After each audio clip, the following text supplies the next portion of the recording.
And such unequal treatment and absence of dignity in treatment, it arises due to various factors, various differences. Financial access gives the person who is treated unequally an ability to fight back. If access to employment is fair and is equally available to all, then the discriminated communities get an opportunity to stand up and rise.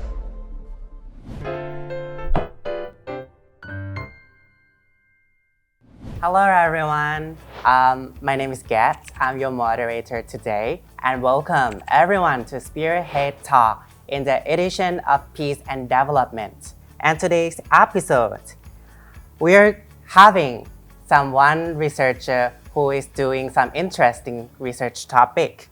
Is it about diversity, equity, inclusion, belonging, intersectionality, DABY index? So please welcome Alex. Yeah, สวัสดีครับ Good morning, Swadika.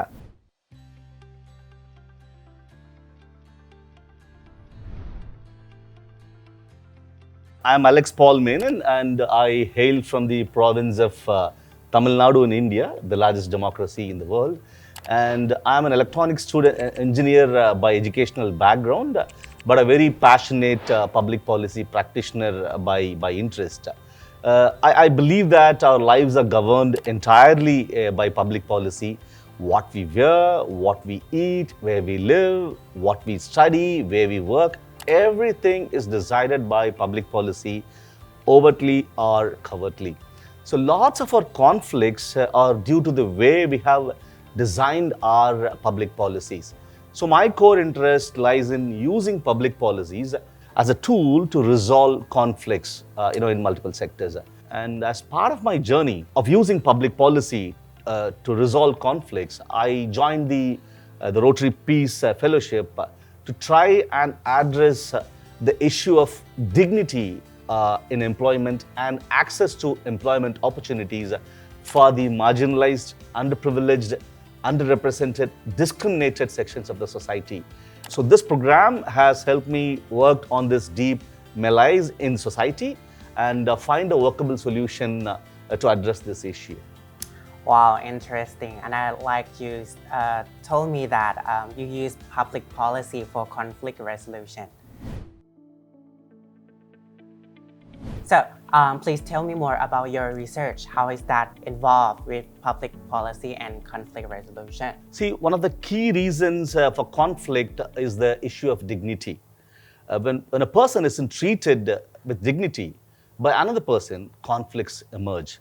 And such unequal treatment and absence of dignity in treatment, it arises due to various factors, various differences: class, religion, caste, gender, sexual orientation, bodily ability, race, ethnicity, all of them. And in all of the above, financial access gives the person who is treated unequally an ability to fight back. If access to employment is fair and is equally available to all, then the discriminated communities get an opportunity to stand up and rise. So when it comes to employments, as you're aware, there are two sectors. We call them the organized and the unorganized, or the formal or the informal sectors. The informal sector, sadly, is the large part of the global economy. It is estimated that informal employment accounts for 63% of the total employment worldwide. And this also varies from developed to developing economies. And when you see, men and women are not equally represented in the informal sector. In fact, women are more likely to be employed in the informal sector than men. So the percentage of women in the formal sector also varies by country and by region. And the global average for the women in the formal sector is close to 40%. So that means for every 100 women, only 40% women get an employment in the formal sector. If I touch up the case of India, a study by NALSA, it found that the transgender community in India makes up an estimated 0.5% of the population, and only 12% of the 0.5% are employed in the formal sector. So it's a very well-known fact that the transgender people are more likely to be unemployed. They either work part-time, they earn lower wages than the cisgender people, and are also employed mostly in demeaning jobs. So discrimination on the basis of caste or gender or ethnicity or race, it leads to a very imperfect and segmented labor market and reduces the overall productivity. So it's important in the interest of the country that such discrimination is not present in the jobs. Regarding of this problem, so in terms of articulate and illustrates the violence, there are like many kinds of violence. So what level of violence does your research want to tackle, like physical, structural, or even a cultural? Could you please elaborate to all of us? Because I am dealing with a very specific focus area of employment.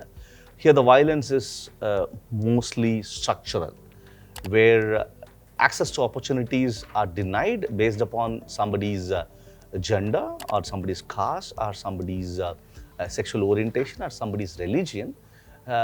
It's mostly structural, and the violence is not very visible outside. The informal sector is very difficult to regulate and to govern and to guide. So the only opportunity for us to look is to basically move the economy from informal more to the formal side, and to create more formal jobs where there is protection than grappling with an informal job sector. And in the formal sector, we will have to ensure that the opportunities are made equitable to all to handle the structural violence that is there. The formal sector also has two components. It has got a public sector and a private sector. And if you see globally, after globalization, privatization has been happening in all countries, and India is no different. And the public sector jobs have been shrinking across the world. So that is how the situation is. So what we have now left is the private organized sector, where there are a lot of new jobs being created to focus on and to make them accountable, rather than just dealing only with public sector jobs. That is where this project of mine becomes very relevant and important, because if the private sector, which is showing immense growth in the jobs, if it remains immune to the aspirations of the underprivileged, the underrepresented, and it excludes the marginalized communities, the divide in the society would be aggravated. And it's very important now to assess how does the private sector takes up questions of diversity, equity, inclusion in its absorption of workforce from diverse communities, gender, races, ethnicity, and historically disadvantaged groups to actually tackle this structural violence that's happening in the private organized sector. Could you please tell us the result of your research? Before telling you about the results of the research, I just wanted to quote something, which is if you don't consciously include, you unconsciously exclude. So the goal of creating this DABI index is to rate the policies, the practices, and the outcomes of diversity, equity, and inclusion efforts of the Indian corporate sector, and do a small pilot ranking of a small sample of corporate firms to validate the efficiency of the index. And once the efficiency of the index is proven, take it to a larger audience and establish this as an approved practice among the Indian corporate sector through advocacy. So this process of designing the index involves a lot of complex research on existing matrices, indices, careful reading of the policies and the processes which are widely prevalent in different sectors. It's a very time-consuming consultative process. And so we have kind of achieved the process of compiling the diversity index and designing the rest of the indexes. We have also achieved something substantial in terms of setting up an annual award for the best DABI company in my region, so that this practice gets acceptance, recognition, and becomes a sustainable initiative. So we are at a very nascent stage now, and there's a long way to go, but I hope that we will reach there eventually. We have talked about a lot about your research. So this will be some summary or some final conclusion that you want to say to our audience. So. Yeah, I see a lot of hope for the future, and I would want to talk about hope. The most important aspect now is that companies have started realizing that there is a connection between diversity and profit, because profit motivates them more than anything, and they're not going to work for diversity unless they see a pecuniary value in diversity. And they have realized that there are benefits in terms of increased innovation, improved decision making, enhanced customer service, and improved employee morale. And they know that diverse teams are more likely to have high morale because they feel valued and respected. So I see that the future of diversity, equity, inclusion is bright. By embracing DEI practices, businesses will create a more inclusive, welcoming workplace for the employees. So this will lead to a productive and a profitable workforce. So that's a lot of hope for the future. So thank you very much, Alex, for doing Spearhead Talk. So in the next episode, what are we going to talk about? Please to be continue, and you can subscribe below, and see you next time. Bye-bye. Thank you.